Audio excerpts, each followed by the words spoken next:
Asosiasi Pengusaha Indonesia atau APindo angkat bicara terkait dengan target pertumbuhan ekonomi yang dipatok pemerintahan Prabowo sebesar 8%. Dan pemerintahan Prabowo Gibran harus kerja keras dalam meningkatkan pertumbuhan ekonomi tersebut. Adapun sektor yang harus digenjot yakni konsumsi masyarakat, investasi, manufaktur, ekspor, dan menekan impor.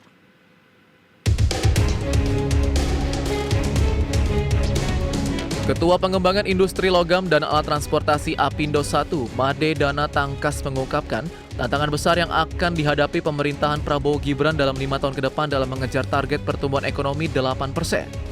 Made mengatakan pemerintahan Prabowo Gibran harus kerja keras dalam meningkatkan pertumbuhan ekonomi. Adapun sektor yang harus digenjot yakni konsumsi masyarakat, investasi, manufaktur, ekspor, dan menekan impor. Pelaku usaha meminta peningkatan sektor-sektor unggulan yang mendukung industrialisasi seperti keberlanjutan industri seperti makanan minuman, agro, kimia, otomotif, elektronik, industri tekstil, alat kesehatan, dan farmasi. Pemerintahan baru harus menggerakkan industri tersebut dari hulu hingga hilir guna meningkatkan daya tambah.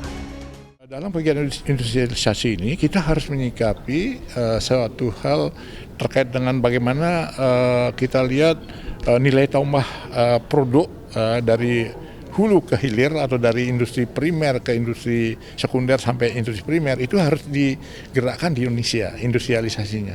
Dari resources, raw material, sumber daya alam ya yang melimpah ruah di Indonesia ini harus kita gerakkan.